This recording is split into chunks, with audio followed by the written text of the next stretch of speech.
Hello, good afternoon. I'm Sir Alfred again, your teacher in AutoCAD. Now we are in our synchronous class. So kaninang umaga nakapag-usap tayo tungkol sa capabilities of this software, this AutoCAD. So nakita natin na marami pala siyang pwedeng paggamitan in order for presentation and designing, no? So there's a lot of things that is very different from from the manual drawing through computer aided design. So let's see if you learn something from this morning, no? Okay, so we're going to have a activity. So let's have a short review test. So it's under multiple choice. So don't worry, this is not a quiz, though. It's just a review test. So you will going to think of what is the right answer from the following questions. So, okay. So number 1, it is an electronic tool enables you to make quick and accurate drawings with the use of computer. What's this? A, CAD, B, CAD, C, CAT, or D, none of them above? What do you think the answer is? Okay, correct. Letter A, that is CAD. It's a computer-aided design. Number 2, which of the following is a characteristic of an CAD drawing? A, CAD drawing are neat, clean. B, CAD drawing can be modified easily. Letter C, CAD drawing is a highly presentable. And D, all of them above. So which of the following is a characteristic of the drawing CAD? Okay, you're correct. All of them above.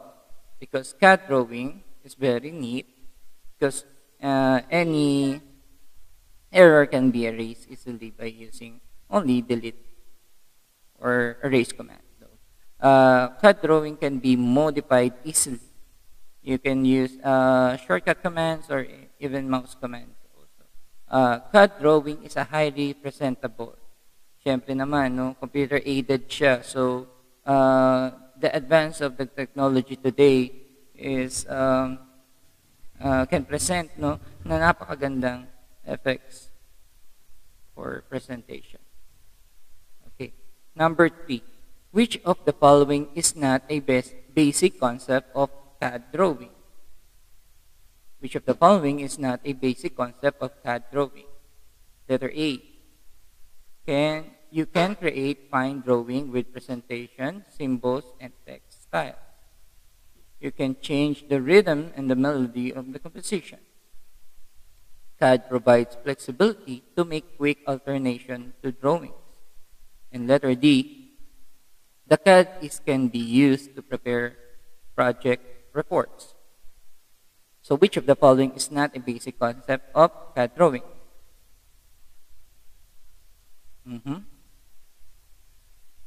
Yes, you're correct. Letter B. Ano sabi sa letter B? You can change the rhythm and melody of the composition. It's this software is about designing. It's not creating music, no. So that's the wrong answer. So that the right answer for this question is letter B. So the basic concept of CAD is you can create fine drawing with presentation of symbols or text, no. You can also, CAD can provide flexibility to make quick alternation of drawings. And letter D, CAD can be used to prepare project reports. So, hindi ito kasama. Okay, letter B. Okay, number 4. It is a common design of software for manufacturing used by large corporations. It is a common design software for manufacturing used by large corporations. So what is it? Letter A, computer-aided design. Letter B, computer-aided manufacturing. Letter C, component-aided device. Or letter D, computer-aided device. So which of the following is the common design software used by large company or manufacturing company?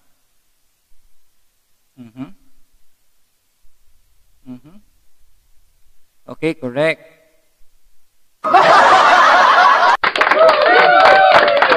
Letter-aided design, that's letter A. Computer-aided design, in an acronym is CAD. So, yeah. So that's the right answer. Now for number 5, which of the following is not an important capability of using CAD? Okay, I would like to be, I want to clarify this question. It is one of the capabilities of CAD, but that's not the main, the most important thing about in CAD. No? So what is it? A, flexibility in editing. B, presentation. C, storage and access of drawing. Or D, grammar editing. Okay, you're right. That is grammar editing. So grammar editing is part of the CAD system, but it is not the main important thing about CAD, because one of the most important capability of CAD is flexibility in editing, good quality of presentation, and storage and access of drawing. Okay, what is in our lesson for today? Our lesson today is about CAD models. We're going to talk about different kind of CAD models. So what is CAD first? A CAD model is a computer representation of an object of art.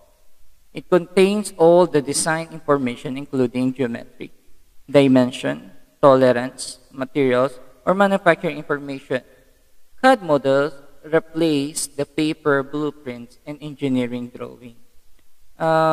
Don't mistaken about CAD design ay lumabas nung panahon lang ng 20th century. No, hindi rin siya bago ngayon. No? Actually, the first CAD design ay nagsimula noong 1945. Yes, that is the start of the World War II. Doon nag-start yung tinatawag na CAD design.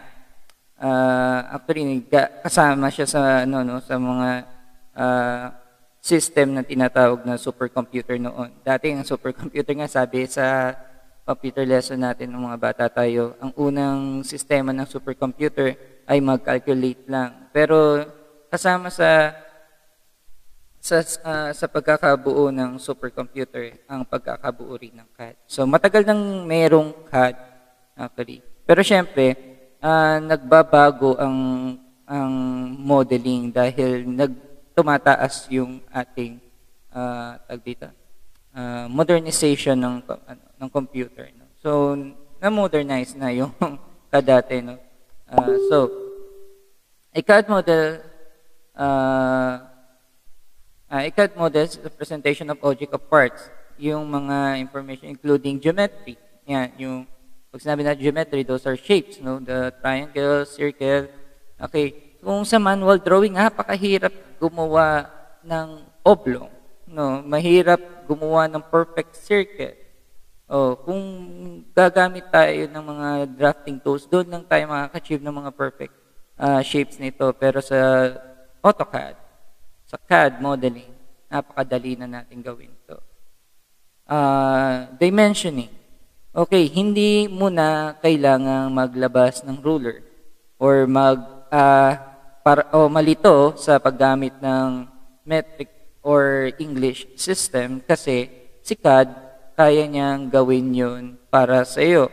Siya na ang susukat ng mga model para sa iyo. At siya na rin ang mag-drawing ng dimension lines para sa iyo. Again, another one is tolerance. No? Yung tolerance, ito yung pwedeng sabihin natin na yung realidad, no? Pag sinabi natin ang object natin ay bakal, napapakita ni AutoCAD na ang bakal ang isang bagay. Okay, that is tolerance, no? May representation ang CAD models, no? Ito nag-start to nung 1998, yung system na to, yung tolerance, no? Kaya nang i-predict ni computer kung yung tinatawag na live loads and dead loads. Ibig sabihin, kung kaya ba ng isang bakal or L-joint na bakal, yung bigat ng loads na pumapatong sa kanya. So, papakita niya yung representation and calculation kung hanggang saan yung kakayanan ng bakal na bumuhat ng loads. And syempre, kasunod dyan yung materials, sa CAD designing, so makikita nyo dito sa picture dito sa taas ko. Yan. Sa taas ko, makikita nyo na meron tong dito, yung model ng gear. Actually, galing yan sa sasakyan yung transition gear. Kung makikita nyo na na-represent niya to na parang bakal talaga, no, sa kulay, sa itsura niya. Okay. Pero hindi lang sa itsura at kulay niya. Kaya rin ni AutoCAD na ipakita sa inyo na yung bagay na yan ay bakal. Yung bagong system nga ngayon, like the Blender, if you are familiar with Blender, yung Blender kaya niyang ipakita sa inyo yung tolerance na hanggang saan ang kaya ng bakal. So, ibig sabihin, by the design pa lang, nape-predict na ni computer na ang ginawa mong disenyo ay mahuna or madaling masira. Okay. Diba? Ang galing, no? So, ganyan na po ang system ng CAD ngayon. So, CAD model replace the paper blueprints in engineering drawing. Yes, na-replacean na niya ang blueprint ngayon. Ano ba yung blueprint? Okay.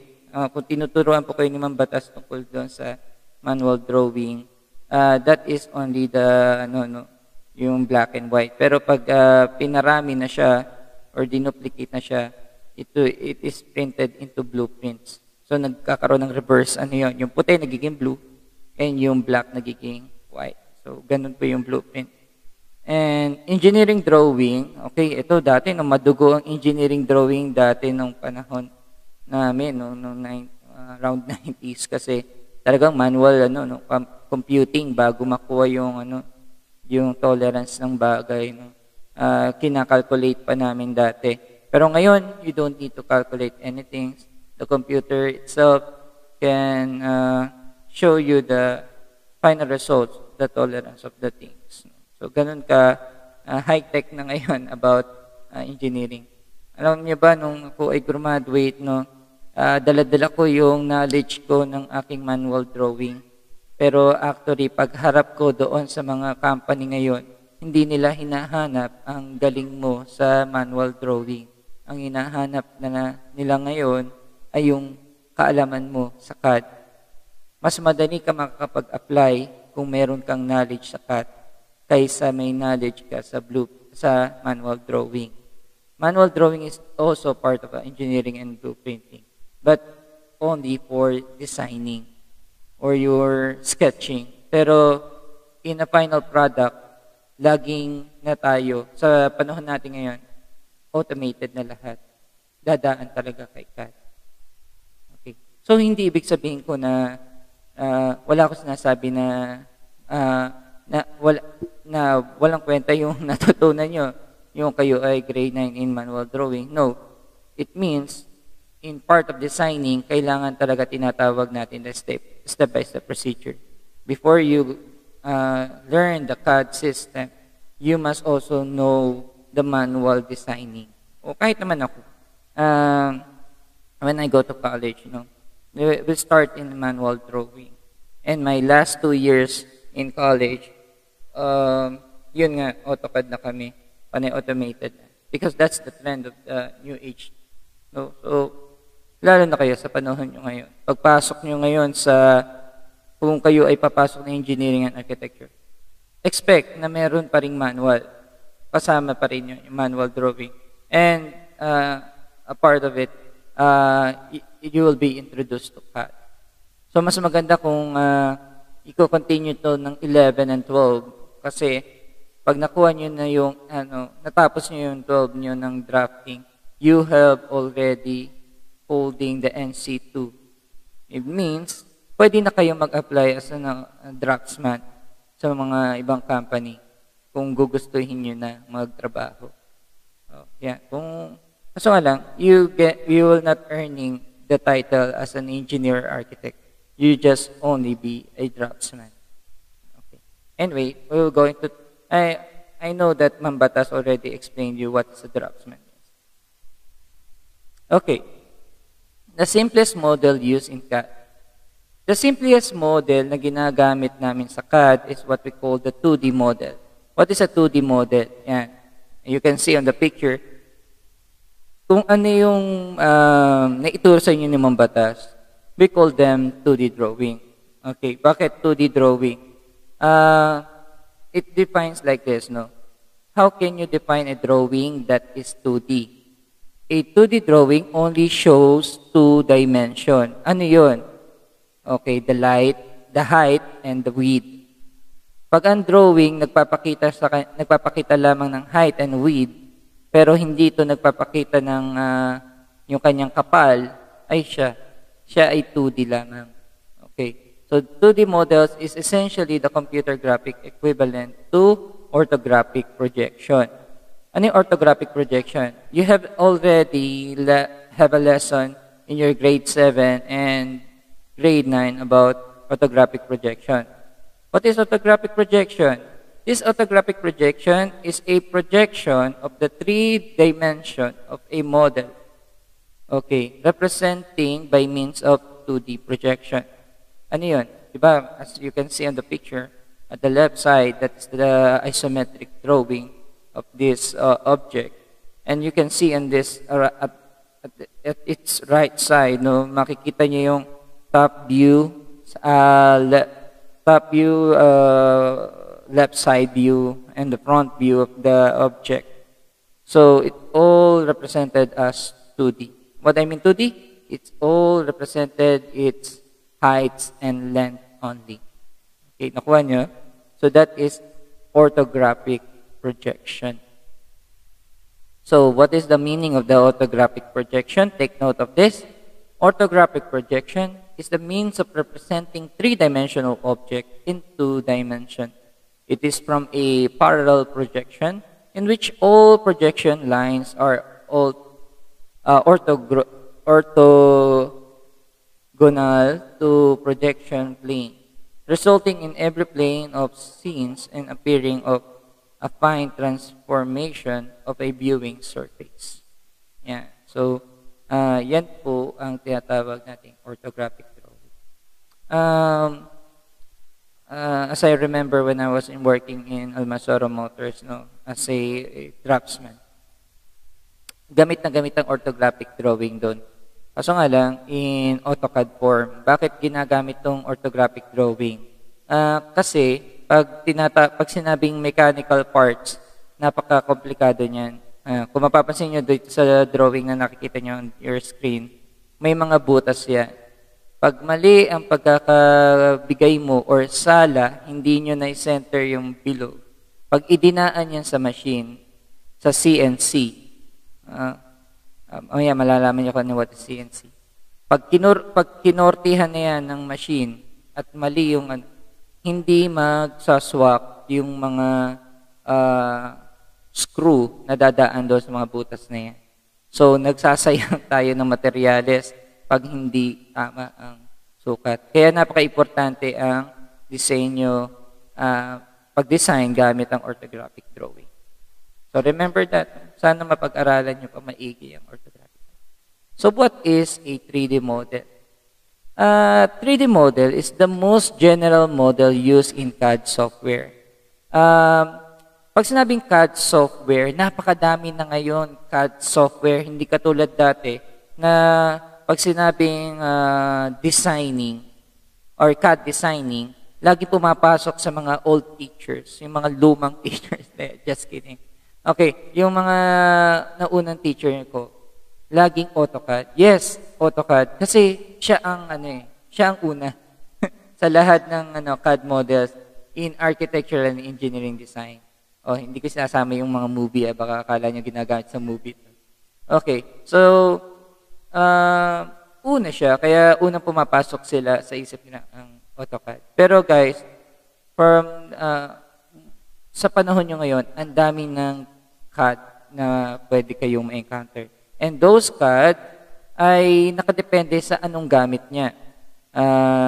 Pwedeng, for example, Fusion 360. If you are familiar with Fusion 360, it is more in 3D designing and mechanical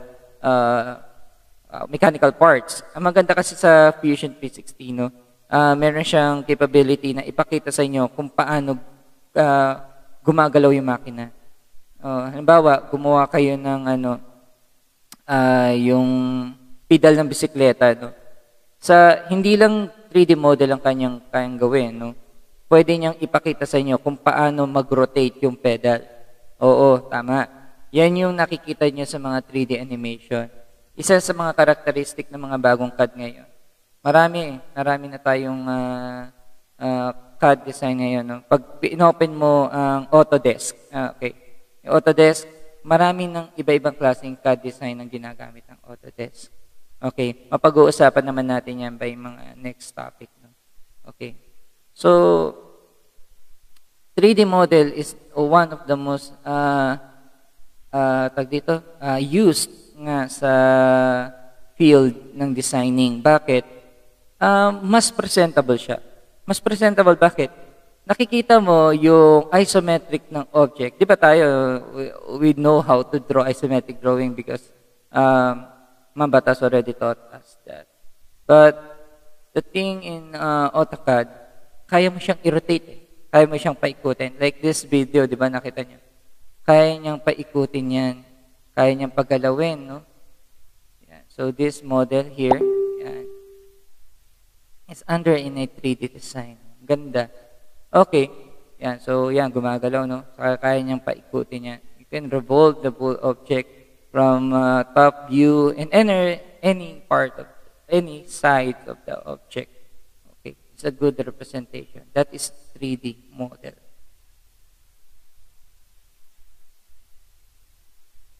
Two basic types of 3D models. We have two basic types. No?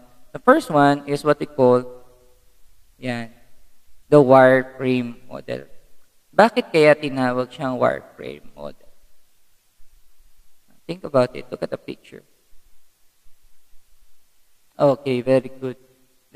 The wire model means, guys, na ang nakikita lang natin is yung visible edges lang niya. Anong visible edges? When we think about a square, meron yan 8 edges, no? Na makikita lamang kung pag dinro natin siya. Dinro naman kayo gumawa ng mga batas ng square. So, dito, as you can see on the picture, lahat ng edges ng bahay, yun lang yung nakikita yung sa drawing na to. So, we called it wireframe or 3D wireframe. And the other one is what we call the 3D surface model. So, what is the difference between a 3D wireframe and a 3D software? Sa 3D surface model, pinakikita dito yung pinaka-plain part ng drawing. Hindi lang yung edge niya katulad sa wireframe. Sa wireframe, yung pinaka-edge lang ng object. Dito, kasama nandito yung mga plain side niya. Halimbawa, yung plain side ng front view and side view. So talagang nabubuo yung object. No? As you can see, no? Dito sa taas ko. Dito sa 3D surface model. Makikita nyo yung nasa left side na object. No? Na buo na siya. No? Baga sa atin, no? Ang tinuro sa atin yung mga batas is lagyan siya ng shading para maging makatotohanan siya. But in AutoCAD, you simply click, one click, buo na yung pinaka-buong surface ng object. So, ang galing, no? So, that is how easy to make and design using AutoCAD. And, syempre, the beauty of the representation of its figure, no? Mas maganda siya kaysa sinatawag nating manual drawing. So the 3D wireframe, note this, no? Okay, sulat lang. In 3D wireframe model, only edge of the object are represented. As you can see, yung bubong, yung pader, yung windows, makikita nyo, no? Ay mga linya lang siya. Pero ang maganda sa 3D wireframe, tagusan siya. Yung mga nasa likod, o yung bagay, yung nasa kabilang side or nasa rear side niya, kita rin natin siya. So nakikita natin yung buong kabuuan ng drawing. Pero pag pwede natin siyang lagyan ng surface, doon papasok si 3D surface. From its 3D wireframe design, katulad ng nasa right side nito, magiging solid form na siya. And that is the use of the surface model. Defines the object in terms of surface such as planes, flat, shell, curves, yun, yung curve na yun, and two additional objects. So, we are in the last part of our topic, use of solid models. Ayan. Use of solid models can be used for stress analysis. Ayan, yung sinasabi ko sa tolerance. Ayan yung stress analysis. As you can see on this video, this is a, ano ba yung sukat nito? 2 by 4 inch hollow metal tube, no? Okay. Yan, so you can see there. Pinakikita niya yung kulay blue. Ano ba yung kulay blue? Yun yung stress niya. Baga yung hangganan ng kanyang pagkakatupi. So, pag sabihin, pag natupi na yan, yun, tag dito, yun yung brittleness. Ano ba yung brittleness? Yung tigas ng bakal. Hanggang saan siya pwedeng lumiko. Actually, pwede pa niyan lumiko ng tuluyan. Pag lumiko na yan tuluyan, ang kulay na niyan, red. So, ibig sabihin, hanggang dyan yung pinaka-tolerance niya. O, naintindihan ba ako doon? The fluid flow analysis and the computer aid manufacturing. So, ibig sabihin, dito pa lang, no, sa computer aided design, alam natin kung ang gagawin nating bahay, sasakyan, or machinery, no, ay matibay. Matibay, no? Hindi, may tagdi dito, hindi katulad noon na kailangan buuin muna bago natin malaman na dito na effective siya. Naalala ko tuloy, di ba, sabi ko sa inyo, the start of the AutoCAD is around 1945. Yung disenyo ng mga disenyo ng mga tangke noong panahon ng gera ay dito, lalo na yung disenyo ng Japan. No? Nalimutan ko kung ano yung tawag doon sa tangke nila. Nakakatakot siyang tingnan. Sabi, nakakatakot tingnan yung disenyo niya. May dalawa siyang kanyon, no? Pero dahil wala pa dati yung tinatawag nating AutoCAD, hindi na-predict ng mga engineer na yung nagawa nilang disenyo ay napakabigat. Hindi nila na-predict na yung ilalim ng tangke ay masyadong mabigat. Kaya yung minapacture nila na 10,000 tankers ay naging basura lamang sa gitna ng gera. Nakakatakot lang tingnan dahil sa laki at dalawang kanyon, pero naging basura lang sila sa panahon ng gera. Dahil sa ganong pangyayari, hindi ito napansin ng mga engineer. At ngayon, syempre, mas advanced ang AutoCAD.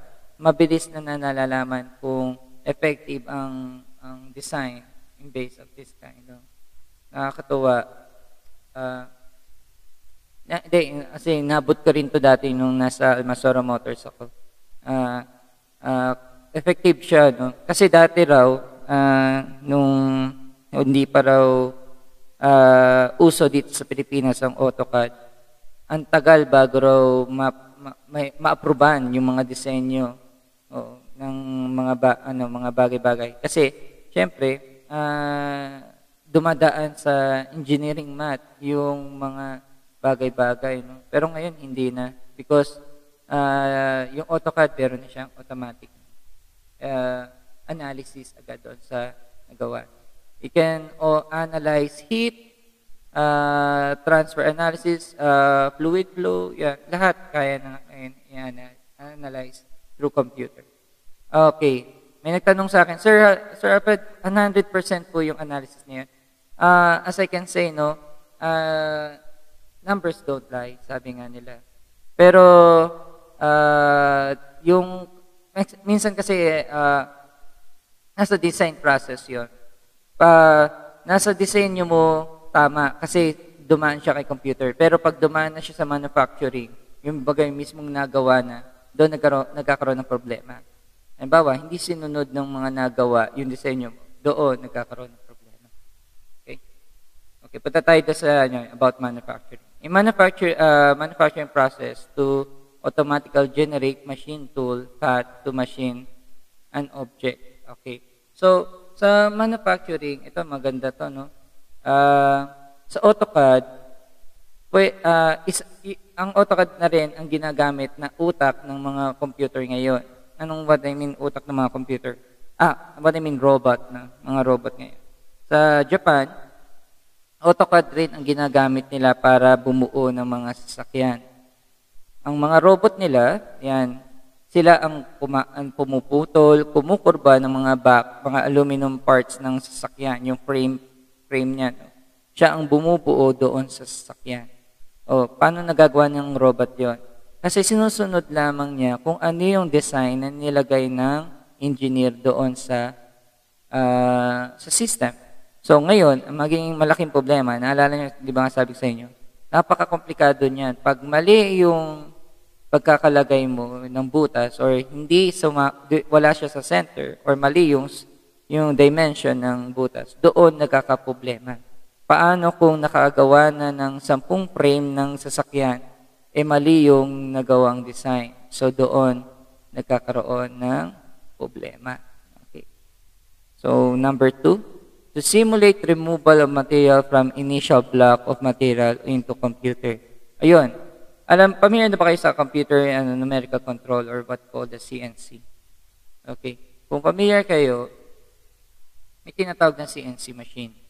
Yung CNC machine, okay, yun yung from a solid bar ng bakal.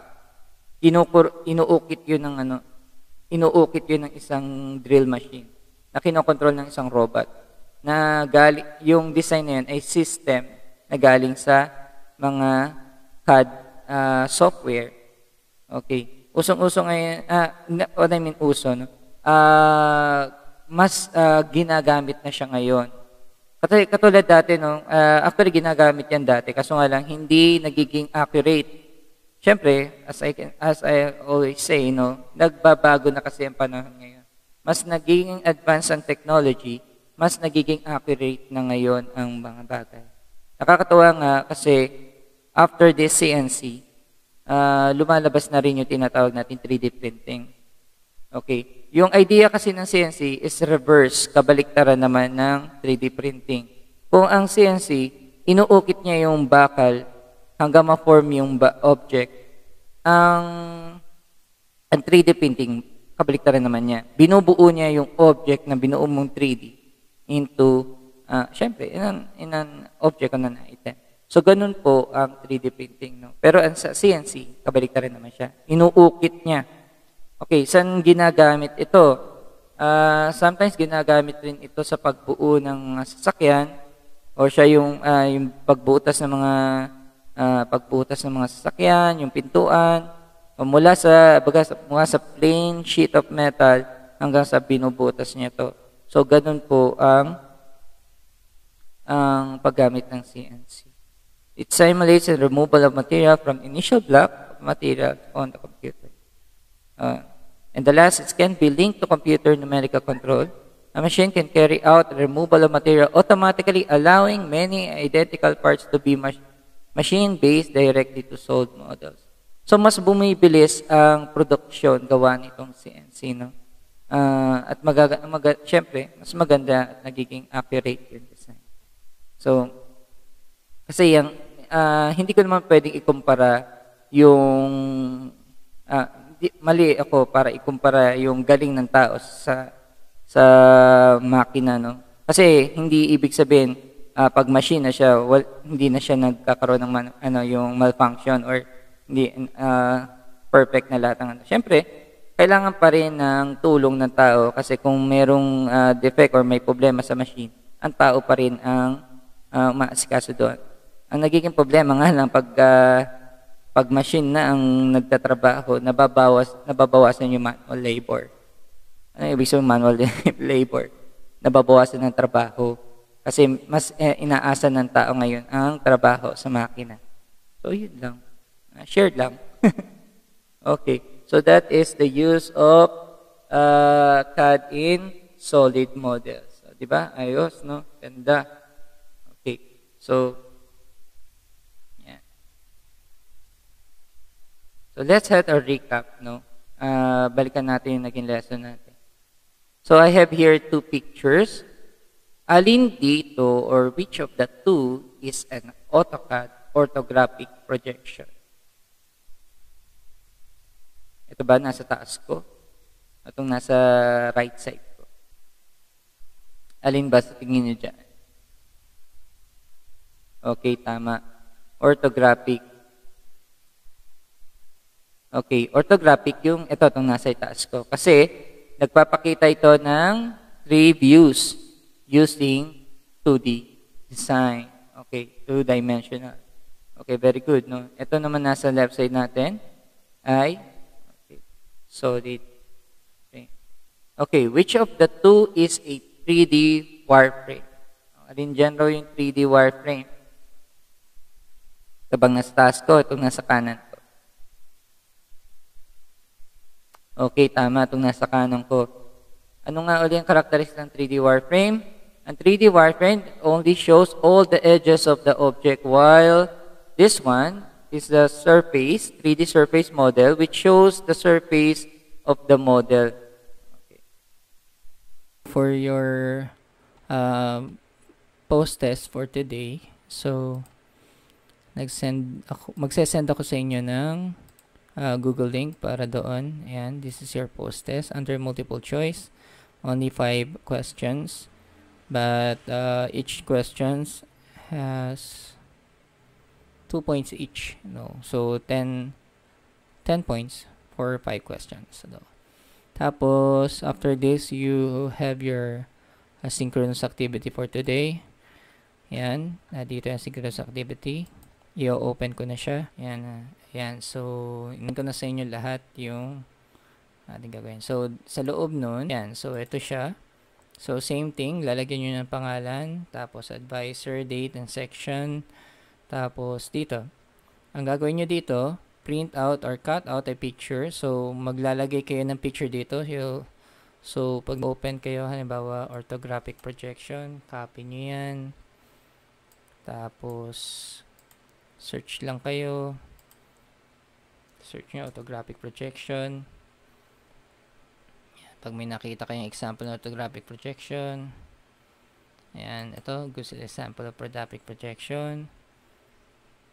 Ayan, copy nyo lang, copy image, then paste nyo lang dito. Ayan. Tapos, give the definition na doon sa inyong nasa lesson. So, type nyo lang dito yung yung given niya. So, ganun lang ang inyong gagawin, no? So, yan po yung magiging activity niyo for this afternoon. So, it will be graded based on your definition and also the picture. So, meron tayong grade para sa picture and may grade tayo para sa definition. So, that is your activity for this asynchronous, and that's all. Goodbye, thank you, and God bless.